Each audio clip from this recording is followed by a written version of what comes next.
Je vous salue et je vous bénis au nom du Seigneur Jésus. Nous parlons du deuxième monde.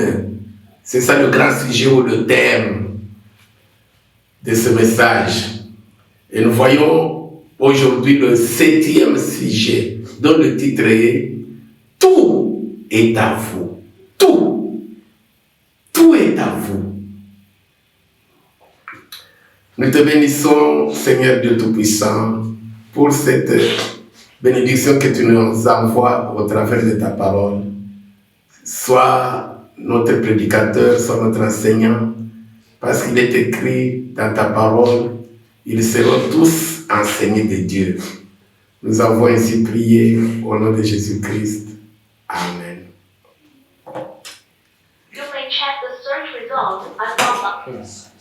Tout est à vous. Nous allons lire Jean 21. Nous pouvons noter 1 à 25. Jean 21, 1 à 25. Mais nous allons lire ensemble à partir du verset 7 jusqu'à 13. Je lis au nom du Seigneur Jésus.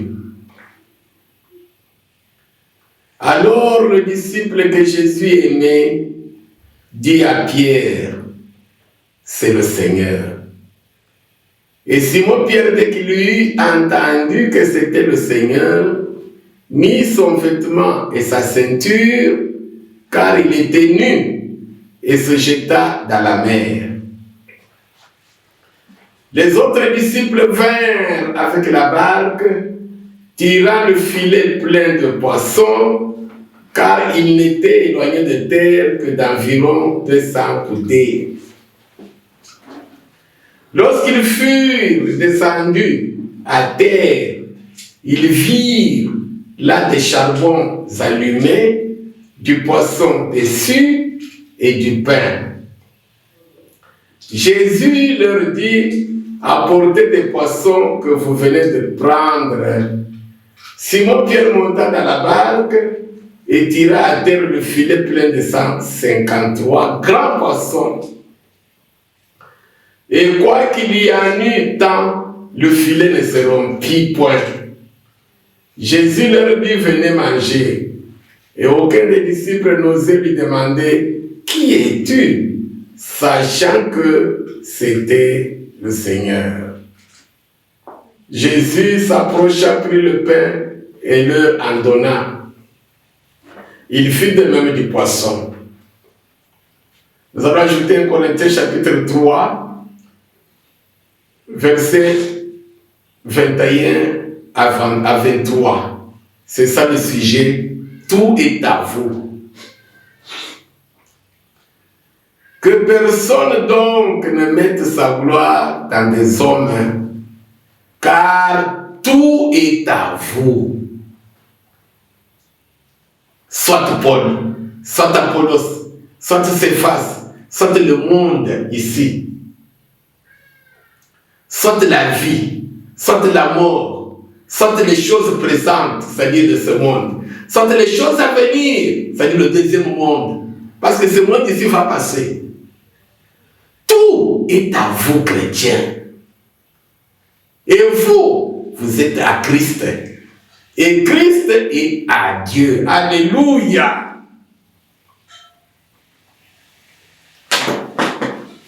Le 7e sujet, tout est à vous.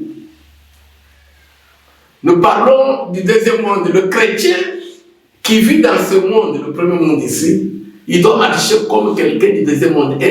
Un chrétien, c'est un homme différent des autres. Un homme spécial. Un homme surnaturel.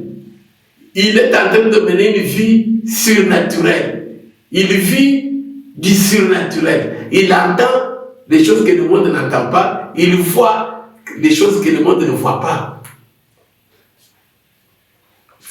Et chacun de nous va s'examiner s'il est réellement du deuxième monde. Parce que ce premier monde, il est passager. Bien aimé, nous avons lu ensemble le passage d'illustration de ce sujet dans Jean chapitre 21.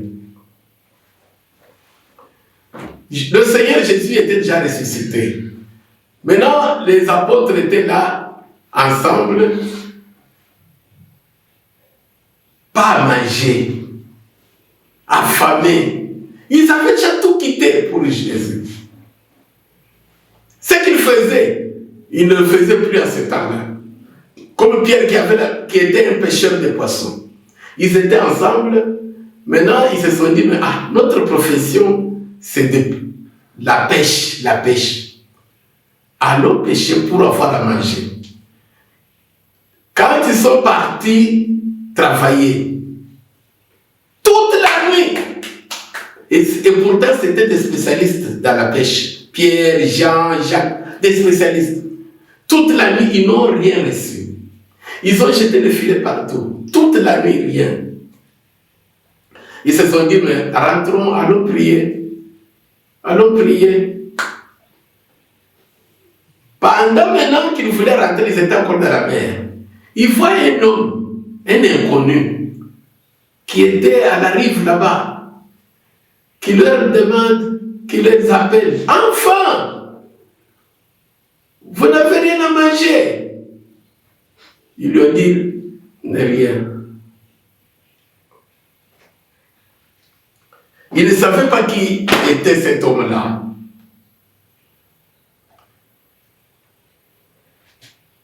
Il leur dit, jetez le filet du côté droit de la barque. Jetez le filet.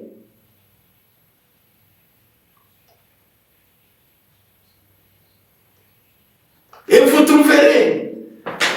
Bon, ils n'ont pas douté. Hein. Ils se sont dit, bon, voyons peut-être cet homme. Ils ont jeté le filet du côté de la barque. Imaginez, comprenez que toute la nuit, dans cette area là-bas, dans cet endroit là-bas, aucun poisson. Ils ont jeté même pas un petit comme ça. Maintenant, cet homme-là me dit, jetez à côté, à droite là-bas. Vous trouverez. Alléluia. Bien aimé, tout ce que nous appelons dans ce monde ici, bénédiction, j'ai eu ceci, j'ai eu un enfant, j'ai eu une femme, j'ai eu un mari, j'ai eu du travail, Dieu m'a guéri, cet hôpital se met de là-bas, et moi, tout, je vous dis, ça vient du deuxième monde. Rappelez-vous notre thème, Hébreux chapitre 11, 1 à 3. C'était le verset 3, le thème. Que ce monde visible a été créé à partir des choses invisibles. Vous vous rappelez? Que ce que nous voyons a été fait par des choses invisibles et c'est devenu visible. Alors, ils ont jeté. La Bible dit qu'ils ne pouvaient plus tirer le filet à cause du grand nombre de poissons. Plus de 153, les gros poissons. Maintenant, écoutez ce qui se passe, un miracle. Alléluia. Il y a un disciple parmi eux que Jésus aimait beaucoup. La Bible dit le disciple que Jésus aimait. Et vous comprendrez pourquoi Jésus l'aimait beaucoup. Si tu veux que Jésus t'aime, sois comme lui. Ce disciple-là, il a dit aux autres athées, il dit, cet homme-là, c'est le Seigneur. Ce n'est pas quelqu'un d'autre. Toi, tu ne vois que c'est mon oncle, c'est mon... c'est mes études, c'est les sorciers, il dit, c'est le Seigneur. Personne d'autre ne peut faire ce qui vient de se passer. C'est le Seigneur parce que lui, il est du deuxième monde. Tout vient de là. Même les poissons qu'on a l'habitude d'attraper là-bas, ça existe là-bas, c'est lui qui les envoie. Il dit, va là-bas, telle place. Pierre est là, il va t'attraper. C'est le Seigneur Jésus. Bien aimé, quand Pierre est, puisque parmi tous les apôtres, je veux vous dire quelque chose. Il y a un que Jésus aimait le plus. Par contre, en revanche, il y a un qui aimait Jésus le plus. Alléluia. Il y a un apôtre que Jésus aimait le plus. Il s'appelait Jean. C'est ce que dit la Bible. Ne me demandez pas pourquoi. Maintenant, il y a parmi les 12 là-bas un apôtre qui aimait Jésus le plus. c'était Pierre. Maintenant, celui qui aimait Jésus le plus, quand il a entendu que c'était le Seigneur, il était nu, sans vêtements, il s'est jeté dans l'eau pour aller vers le Seigneur. La soif d'aller rencontrer Jésus. Maintenant, qu'est-ce qui nous intéresse?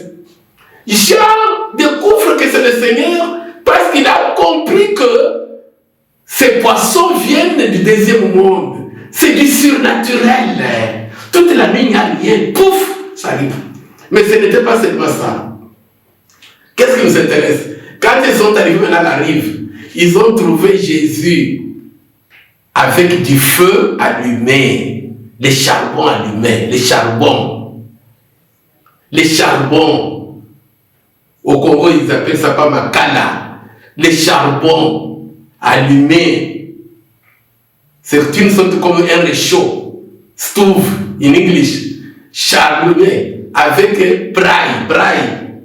En anglais, braille. Avec les poissons là-bas en train de fumer. Bien cuit déjà là-bas, les poissons. Ils n'ont pas pu demander d'où vient ce feu. D'où viennent ces poissons? Pas les poissons qui sont attrapés. Les poissons qui sont attrapés, Jésus a dit, allez, amenez ça, comptez ça, ça c'est notre bon, laissez ça, venez. Ils trouvent Jésus, qui était déjà mort et ressuscité, monté au ciel. Ils le trouvent là-bas, avec des poissons, sur les charbons, sur le réchaud, allumé, cuit, en train d'être cuit, pour la cuisson, pour manger. Il les appelle, il dit, venez, asseyez-vous, vous êtes affamés, vous n'avez rien à manger, mangeons. Il bénit, il mange. Qu'est-ce qui nous intéresse, bien aimé? Pourquoi nous aujourd'hui ne pouvons pas manger quelque chose qui vient du ciel, comme Élie? Élie a mangé ça. Dans le désert, ils ont mangé la manne. Personne n'avait planté. Je vous dis, ce sont des réalités. Je vous donne maintenant des exemples seulement du Nouveau Testament.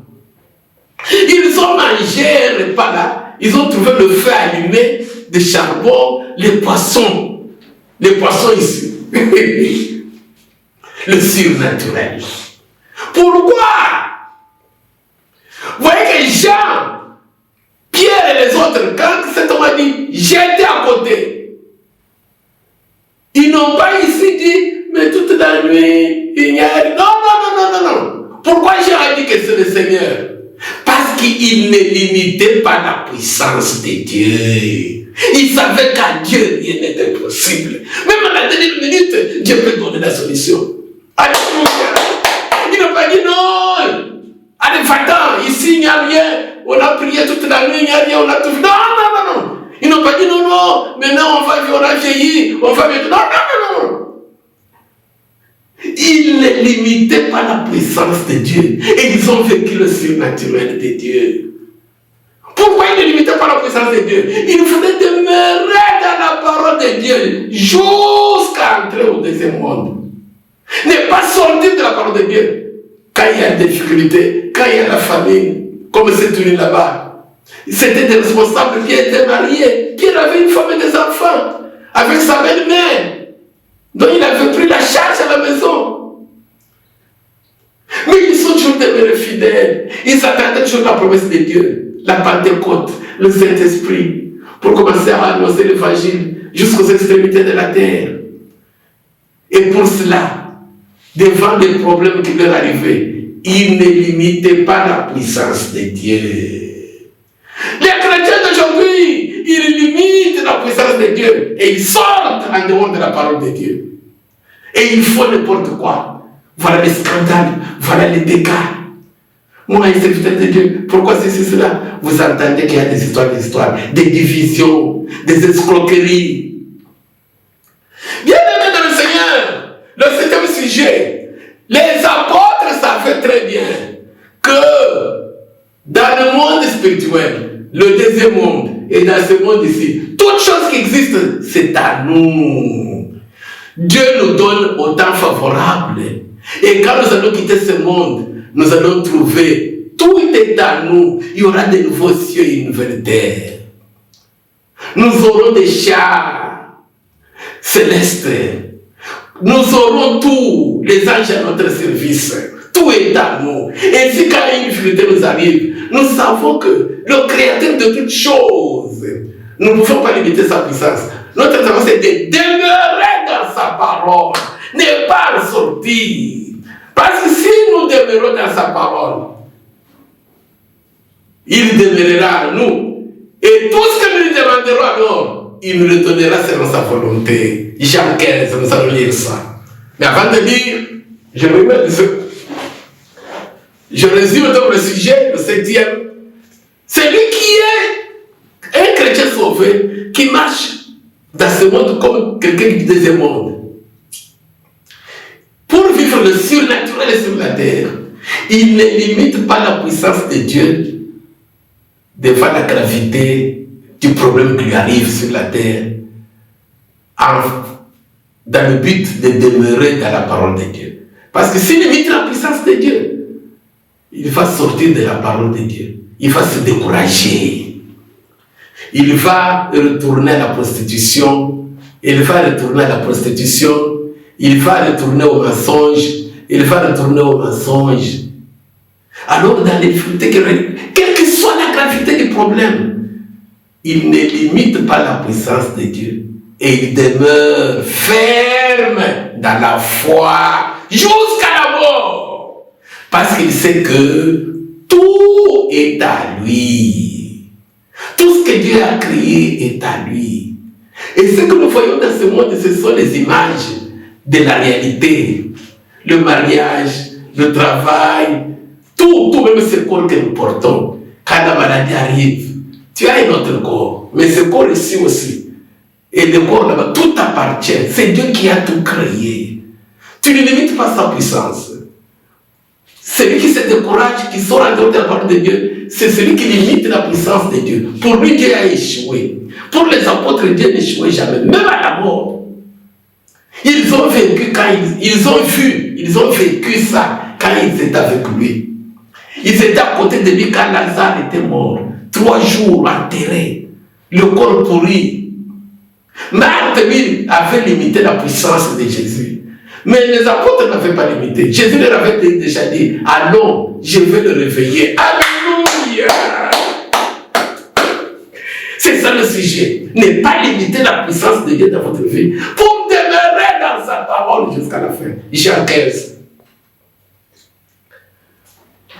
Jean 15, verset 7.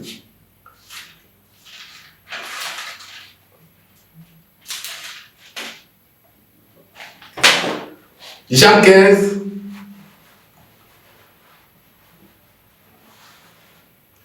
pour vivre le surnaturel de Dieu, les choses du deuxième monde sur cette terre,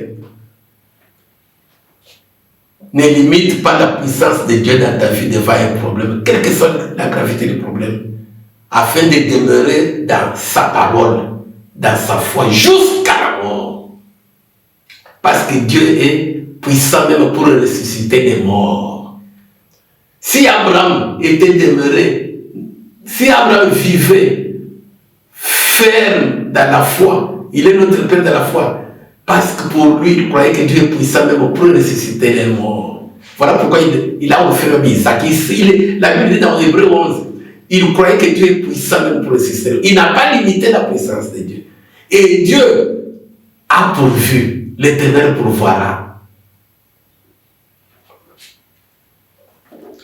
Ils ont mangé les poissons qui n'avaient pas pêché dans la mer, qui venaient du deuxième monde. Ils ont vu le feu, les charbons du deuxième monde. 15-7. Si vous demeurez en moi et que mes paroles demeurent en vous, demandez ce que vous voudrez et cela vous sera accordé. Alléluia. Nous prions, nous demandons et parfois nous nous décourageons. Pourquoi? Parce que nous limitons la puissance de Dieu dans notre vie. Nous ne demeurons pas en lui. La Bible dit, si vous demeurez en moi, comment demeurer en lui? Pourquoi Jésus dit ça? C'est-à-dire, il y a le vent qui va arriver pour vous détacher de moi. il y a des problèmes sur la terre qui vous arrivent. Parce que le sol est maudit. Cette terre, c'est une terre. Nous avions vu dans le sujet précédent l'enfer sur terre. Mais vous, les chrétiens, les persécutions peuvent arriver, les tribulations de la chair, la disette, la pénurie, tout ce qui vous arrive de mal ne doit pas vous détacher de la parole de Dieu, de la mise en pratique des commandements de Dieu. Vous devez demeurer dans la parole. Et Jésus va demeurer en vous. C'est alors que ce que vous demandez, cela vous sera accordé. Pourquoi on dit ici, nous avons lu, et cela vous demandez, et cela vous sera accordé. Parce que tout est à vous. Tout est à vous. C'est-à-dire que tu peux mourir aujourd'hui, mais tu vivras. Non, le chrétien ne meurt pas. Même le païen ne meurt pas.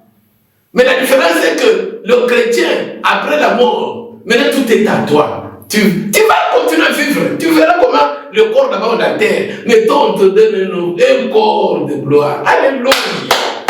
Il y aura des nouveaux cieux et une nouvelle terre. Il y aura tout. Tu te promènes où tu veux. Tu voyages où tu veux. Les anges à ton service. Tu manges comme tu veux. Tu manges ce que tu veux. Manger ne se termine pas sur la terre. Enjoy life. Se réjouir, ça ne se termine pas sur la terre. Ça, ce n'est pas le vrai enjoy. Ainsi, un problème, que ça soit n'importe quel problème qui t'arrive, tu dois demeurer dans la foi, demeurer dans la parole, demeurer dans les commandements de Dieu et prier. Et quand tu pries, tu demandes, ça te sera accordé. Il est puissant, même pour ressusciter mort. Même à la dernière seconde, il le fait. Comme il l'a fait pour ses apôtres.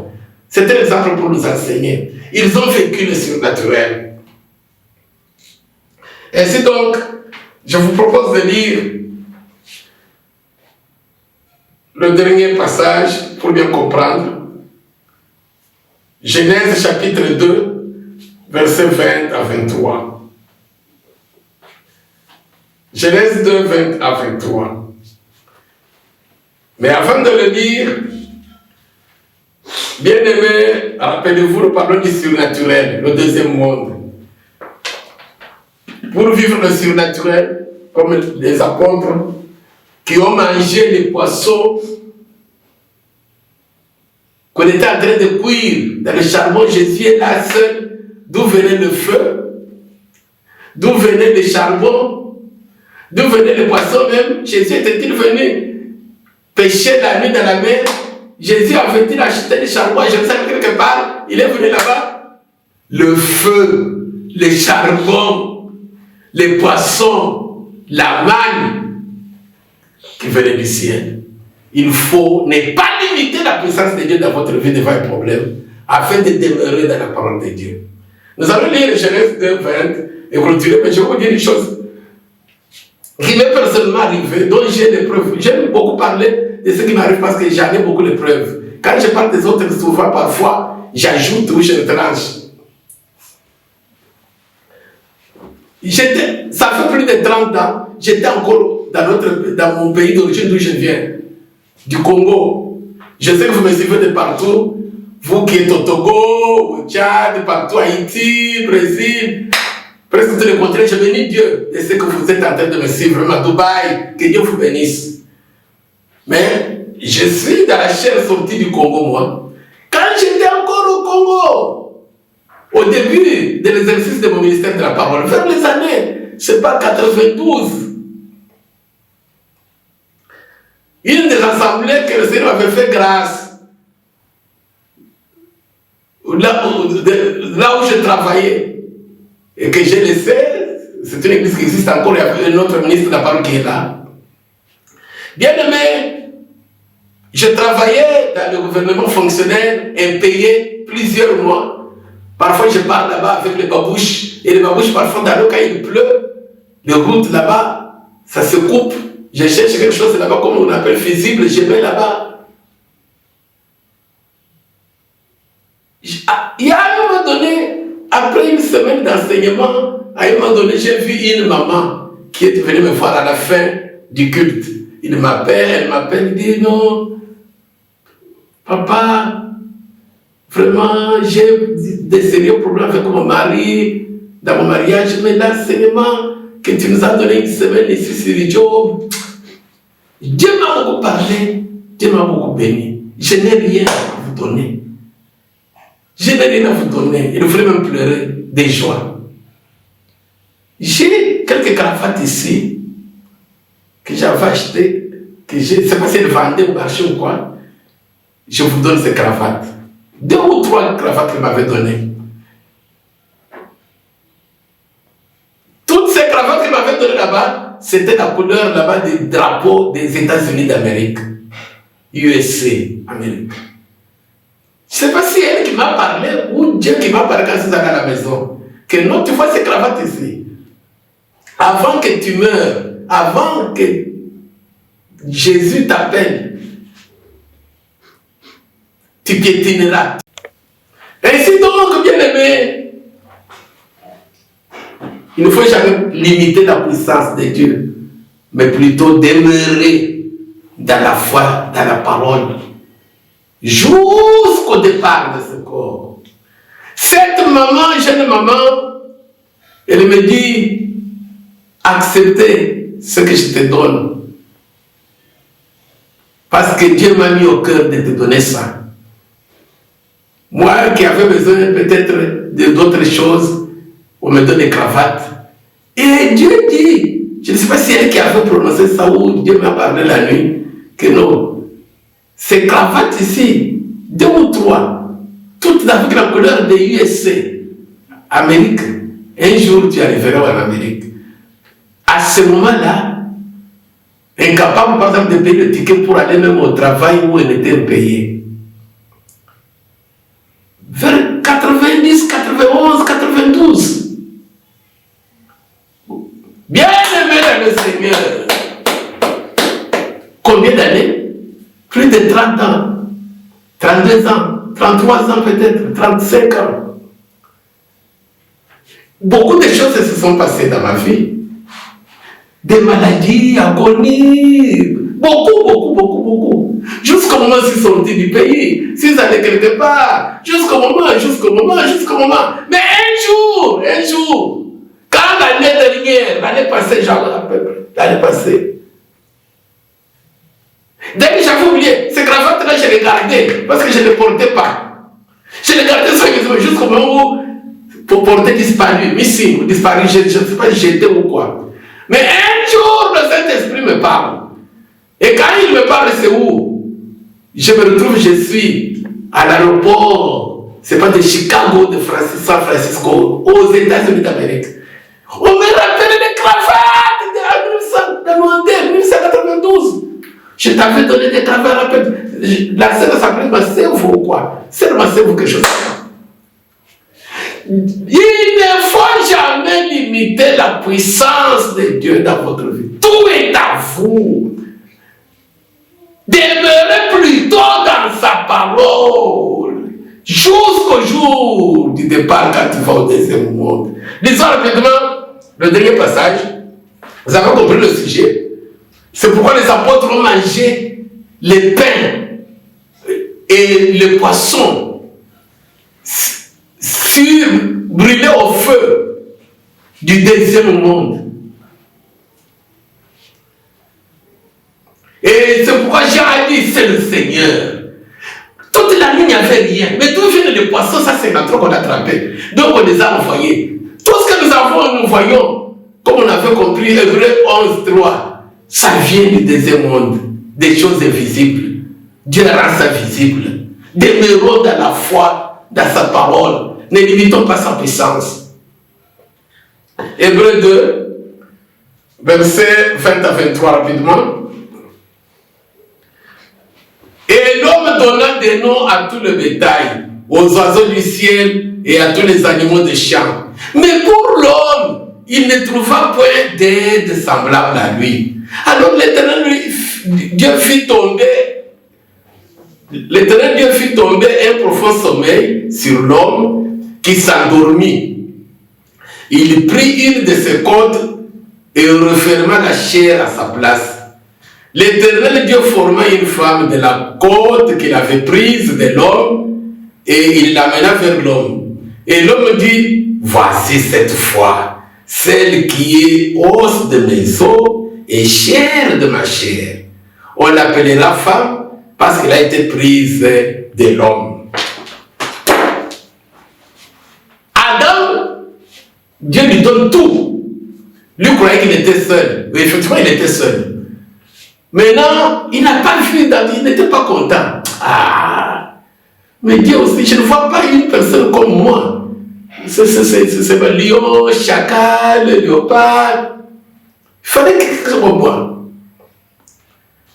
Bien aimé, Dieu l'a fait dormir. Profond sommeil. Ne limite pas la puissance de Dieu. Laisse le problème entre les mains de Dieu. Oublie ça. Toi, ton travail, c'est prier et le craindre. C'est-à-dire demeurer dans sa parole.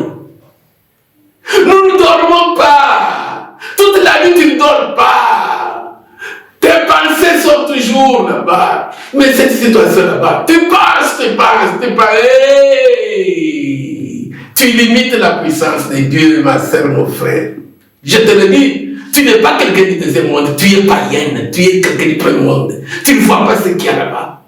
Adam, quand il n'y a rien, ne savait pas que la femme était au-dedans de lui. Dans le deuxième monde, les choses invisibles. Quand il a dormi, Dieu l'a fait dormir. Il se réveille. Ce qui était invisible, Dieu l'a rendu visible. Oh, c'est ma femme. Mais la femme était au-dedans de toi. Bien aimé, tout est à vous. Que Dieu vous bénisse.